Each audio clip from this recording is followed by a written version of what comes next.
किसान भाइयों नमस्कार। स्वागत है आप सभी का कृषि समाचारों के आज के इस अंक में। सबसे पहले नजर डालते हैं आज के मुख्य कृषि समाचारों पर। कृषि क्षेत्र के ऋण में 14.1% की बढ़ोतरी। इजरायली तकनीक से मछलियों के साथ सब्जियों का उत्पादन। चीनी का रिकॉर्ड उत्पादन, फिर भी किसानों का 16,000 करोड़ रुपया बाकी। ज्यादा टिश्यू कल्चर प्रयोगशालाएं खुलेंगी। खरीफ फसलों के लिए पर्याप्त मात्रा में है यूरिया।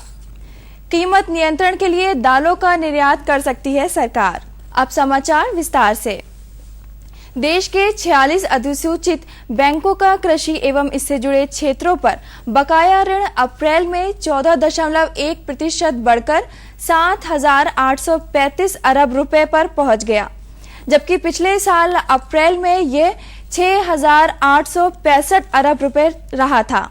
मासिक आधार पर बैंकों के कृषि एवं उससे जुड़े क्षेत्रों पर बकाया ऋण में 2.3% की बढ़ोतरी दर्ज की गई। इजराइल ने एक ऐसी प्रौद्योगिकी विकसित की है जिससे प्रोटीन के सुलभ साधन मत्स्य पालन के साथ साथ सब्जियों की भी भरपूर पैदावार ली जा सकती है। इस पद्धति से कार्प, कैटफिश और तिलापिया मछलियों के साथ टमाटर, गोजी, बेरी तथा सलाद के पत्तों की खेती आसानी से की जा सकती है। इजराइल के मोती कोहेन ने इस प्रौद्योगिकी को विकसित किया है, जिसके तहत मछलियों और पौधों को परस्पर सहयोग से पैदा किया जाता है, यानी मत्स्य पालन और पानी में पौधा उगाने का प्रयोग एक साथ किया जाता है। देश में चीनी का उत्पादन भले ही एक नए रिकॉर्ड की ओर बढ़ रहा है, लेकिन किसानों की देनदारी अभी भी 16,000 करोड़ रुपया बकाया है। इस सत्र में चीनी पेराई अपने अंतिम पड़ाव पर है। अभी तक 279.57 लाख टन चीनी का उत्पादन हुआ है, जो गत वर्ष की तुलना में 39 लाख टन अधिक है। देश में अभी भी इस समय 19 चीनी मिलों में पेराई चल रही है। गत वर्ष 31 मई 2014 तक 240.49 लाख टन चीनी का उत्पादन हुआ था। उत्तर प्रदेश के किसानों का चीनी मिलों पर 6,500 करोड़ रुपए बाकी है। उत्तर प्रदेश सरकार राज्य में टिश्यू कल्चर प्रयोगशाला की स्थापना के लिए मांग को देखते हुए अधिक संख्या में इसके खोलने पर गंभीरता से विचार कर रही है।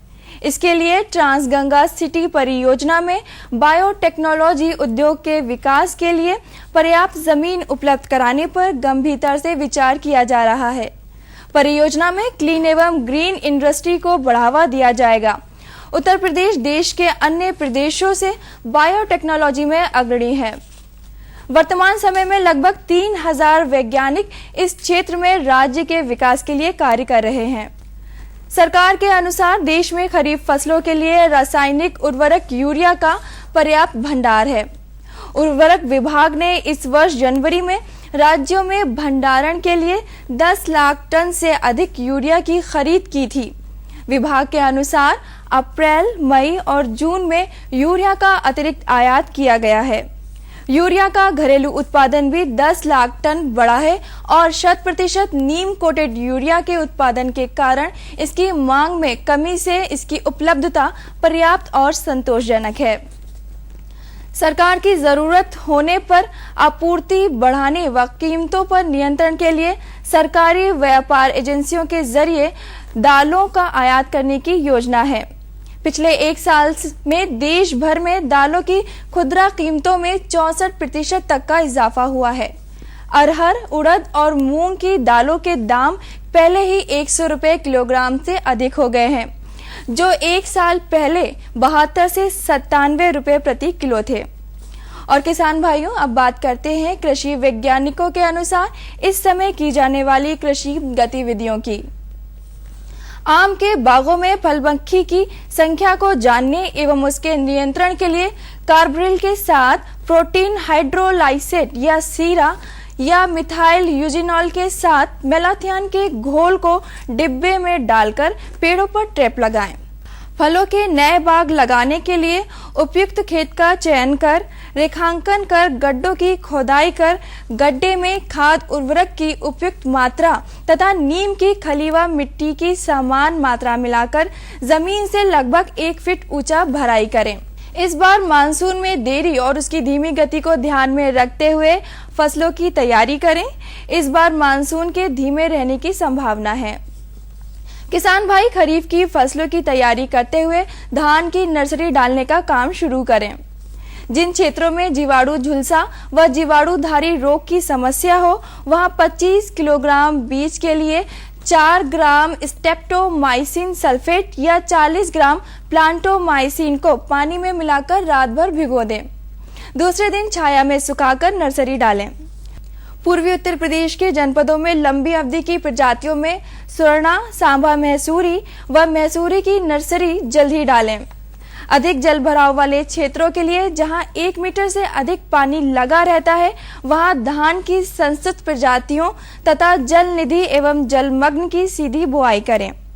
उन क्षेत्रों में जहां खेत में पानी 50 से 100 सेंटीमीटर तक कम से कम 30 दिन भरा रहता है, रोपाई के लिए जललहरी व जलप्रिया की नर्सरी 10 जून तक अवश्य डाल दें। सामयिक बाढ़ वाले क्षेत्रों में बाढ़ अवरोधी स्वर्णा सब 1 तथा कम जल भराव वाले क्षेत्रों के लिए जल लहरी एवं NDR 8002 प्रजातियों के बीज की व्यवस्था कर यथाशीघ्र नर्सरी डालें।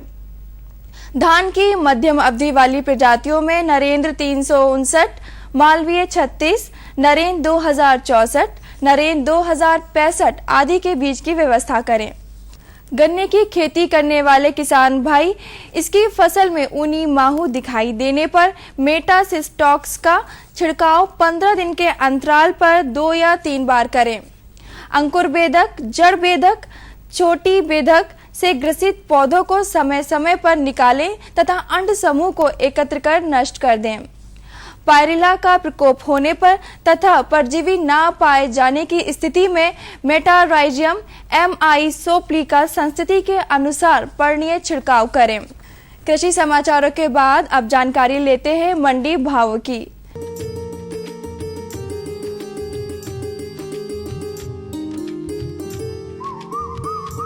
गेहूं का भाव शाहजहांपुर में 1420 रुपए प्रति क्विंटल, सहारनपुर में 1450 रुपए प्रति क्विंटल, मेरठ में 1462 रुपए प्रति क्विंटल और गाजियाबाद में 1459 रुपए प्रति क्विंटल।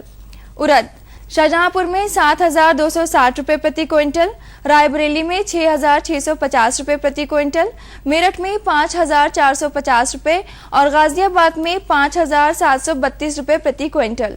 मूंग शाहजहांपुर में 7900 रुपए प्रति क्विंटल, सहारनपुर में 7370 रुपए प्रति क्विंटल और गाजियाबाद में 7765 रुपए प्रति क्विंटल।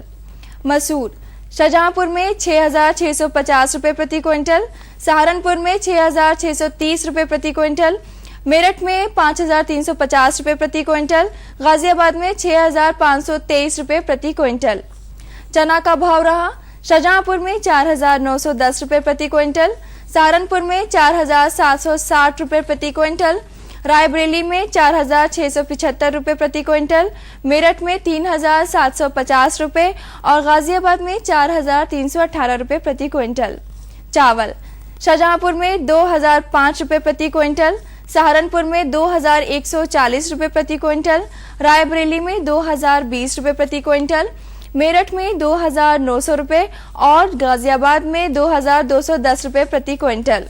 टमाटर सहारनपुर में 890 रुपए प्रति क्विंटल, रायबरेली में 1680 रुपए प्रति क्विंटल, मेरठ में 1250 रुपए प्रति क्विंटल और गाजियाबाद में 757 रुपए प्रति क्विंटल।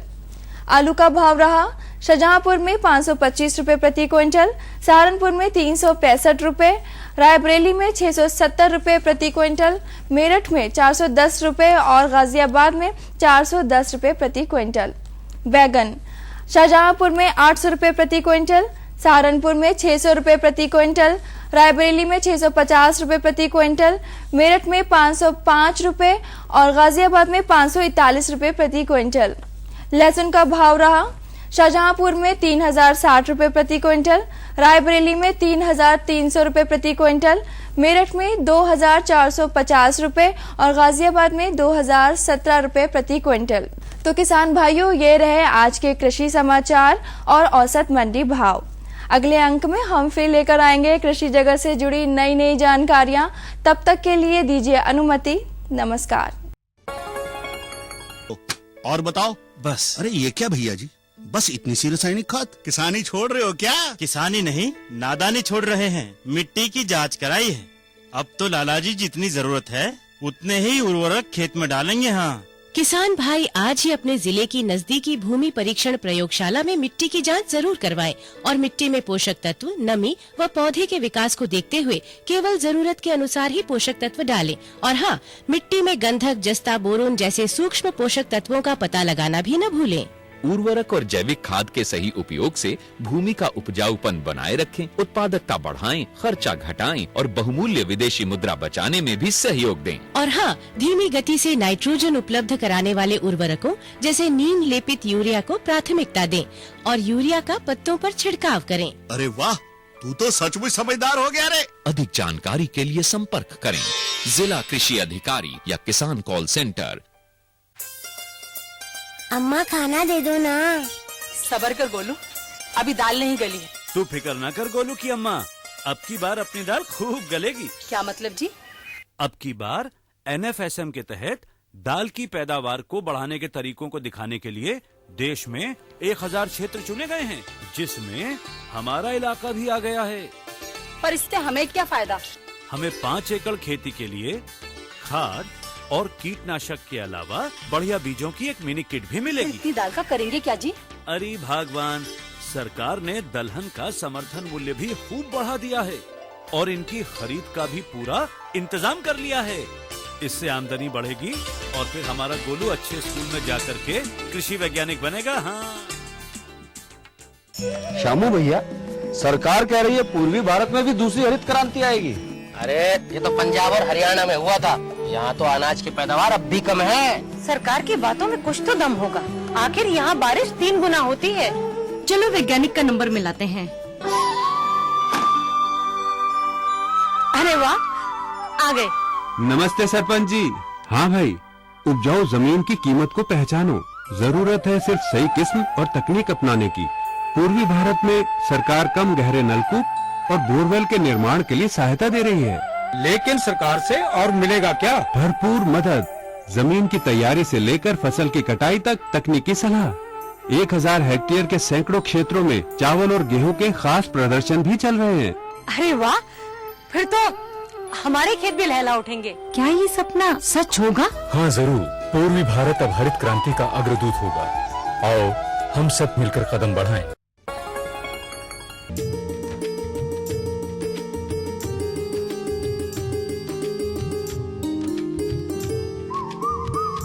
किसान भाइयों नमस्कार। कृषि समाचारों के बाद पुनः आप सभी का स्वागत है कार्यक्रम कृषि दर्शन में। किसान भाइयों, कहा जाता है कि जब हम किसी काम को करने की ठान लेते हैं तो फिर लाख मुश्किलें आए हम उस काम को पूरा कर ही लेते हैं। ये अपने मन की लगन होती है। जी हाँ, उसी तरह से अपने मन की लगन को पूरा करने वाली एक शख्सियत आज हमारे साथ मौजूद हैं, जिन्होंने खेती किसानी में अपना नाम इतना ऊंचा किया है कि आज वो हमारे साथ बैठे हुए हैं। हम स्वागत करेंगे सुनील कुमार दीक्षित जी का, जो एक प्रगतिशील किसान है। आपका बहुत बहुत धन्यवाद। सुनील जी, सबसे पहले ये जानना चाहूंगा कि कहाँ से मिली आपको ये प्रेरणा खेती करने की? हमको प्रेरणा इफ्को फाउंडेशन से मिली है। अच्छा। इफ्को फाउंडेशन एक ऐसी संस्था है जो देश भर में किसानों के हित में कार्य करती है। अच्छा। तो ये बताइए, जिस जमीन पे आप खेती करते हैं वो आपकी खुद की जमीन है या फिर आपकी पैतृक जमीन है? नहीं, हमारी ये पैतृक जमीन है। अच्छा। क्योंकि हमारा मूल निवास था एक गांव सुमेरपुर था। अच्छा। हमारे पिताजी जो है अपने ननिहाल में रहते थे। अच्छा। तो ननिहाल में हमारे पिताजी को ये जमीन मिली है। अच्छा। तो खेती करने की शुरुआत कहाँ से करी आपने और किस उम्र से करी? खेती की शुरुआत हमने शायद बालापन से ही की थी। अच्छा, हमको खेती करने में बड़ा शौक है। अच्छा।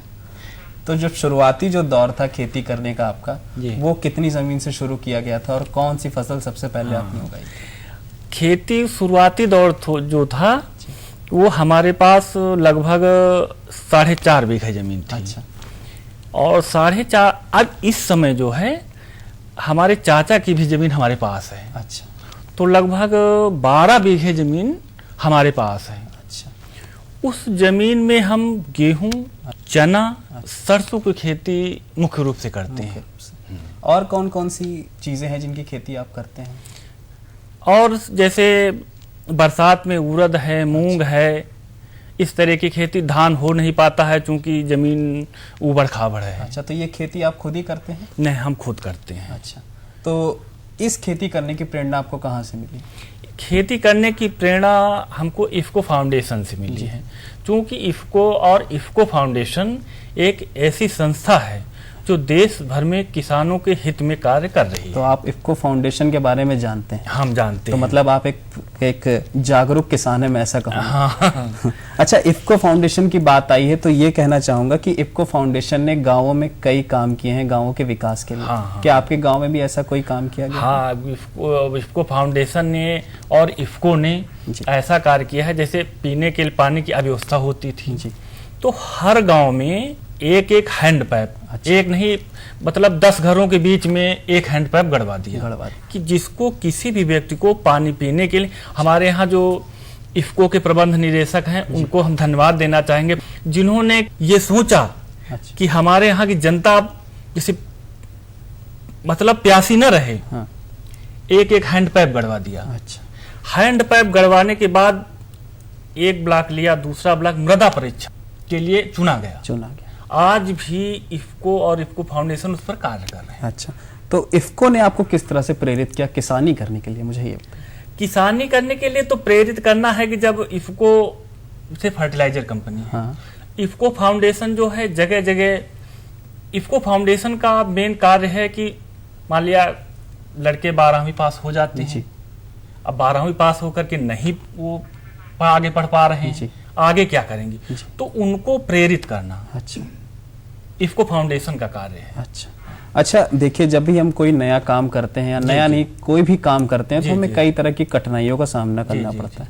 क्या आपको भी कुछ कठिनाइयाँ पड़ी? कठिनाई तो जब खेती किसानी या कोई भी किसान जब खेती करता है तो उसको कठिनाई आती ही है। अच्छा, और सबसे बड़ी कठिनाई आती है कभी पानी की कठिनाई आ गई, समय से पानी नहीं मिल पा रहा है, तो कभी उनको आर्थिक स्थिति का सामना करना पड़ता है। तो इस आर्थिक स्थिति से उबरने के लिए क्या कर रहे हैं आपने? आर्थिक स्थिति उबरने के लिए हमारे गांव के किसान जो हैं बैंकों से क्रेडिट कार्ड बनवा रखा है। अच्छा, तो क्रेडिट कार्ड में जब जिस किसान को जैसे खाद लाना है, बीज लाना है, तो अपना जितना धनराशि की उनको आवश्यकता हुई उतनी उस बैंक गए और निकाल लाए वहां से। अच्छा, तो लगभग कितनी आमदनी आपकी हो जाती है एक वर्ष में? एक वर्ष में हमारी 60 से 70 हजार रुपए तक आमदनी मिनिमम हो जाती है। अच्छा, ये बताइए, आपके पास अपने खुद के पशु हैं? हाँ, खुद के पशु हैं। एक गाय है, एक बछिया है। अभी फिलहाल एक हमारी गाय थी जो 2 बच्चियां भी यानी बच्चे दिया था जी, और उसमें एक बच्चा मर भी गया है। लेकिन हम किसानों से ये कहना चाहेंगे कि अधिक से अधिक पशु पालें। पशु पालने से ये होता है कि जैसे अधिक पशु पालेंगे और उनका गोबर इकट्ठा करें। गोबर इकट्ठा करें और जब साल भर में वो इकट्ठा हो जाता है और उसकी जो हमारी उर्वरक बन जाती है, पांस बन जाती है जिसको हिंदी में बोलते हैं, जिस खेत में डालेंगे और उसका उगा हुआ गेहूं यदि किसान भाई हमारे खाते हैं तो हरदम स्वस्थ रहेंगे, कोई बीमारी उनके पास नहीं आएगी। अच्छा, तो बहुत अच्छी जानकारी आपने दी हमको और हमारे किसान भाइयों को। उनको लाभ मिलेगा। अच्छा, ये बताइए कि खाद का एक बहुत महत्वपूर्ण रूप है किसानी में। आप कौन सी खाद यूज करते हैं? हम खाद में कभी डीएपी और यूरिया का इस्तेमाल नहीं करते हैं। अच्छा, हमारे यहाँ पशु हैं जी, पशु की गोबर की खाद का हम प्रयोग करते हैं। अच्छा, वो किसी मतलब स्वास्थ्य के लिए हानिकारक नहीं होता। अच्छा, बहुत अच्छी बात है ये। अच्छा, ये बताइए कि इफ्को ने कई काम, अभी आपने बताया कि आपके गांव में हैंडपंप लगवाए, और क्या क्या काम किया इफ्को ने, और किस तरह से आपने ये सोचा कि इफ्को हमें आगे बढ़ा रही है तो हम भी इस में आगे बढ़े और किसानी में अपना नाम ऊंचा करें। इफ्को और इफ्को फाउंडेशन, इफ्को ने 2002 में जी सोचा कि आखिर खेती किसानी गांव के जब लोग होते हैं जी, तो खेती किसानी करते हैं जी, लेकिन जब दोपहर में आते हैं जी, वर्षा ऋतु है जी, तो कोई न कोई सांस्कृतिक कार्यक्रम जरूर होते हैं। तो इसको ध्यान में रखते हुए इफको ने 2002 में उत्तर प्रदेश आल्हा एकेडमी की स्थापना की जी, जिसमें आल्हा वर्षा ऋतु का आल्हा है जी, आल्हा और राई सहरा को चुना। राई सहरा और आल्हा को चुनने के लिए उन्होंने कई जगह कार्यक्रम करवाए, जैसे मैहर में माता शारदा जी के, कन्नौज में,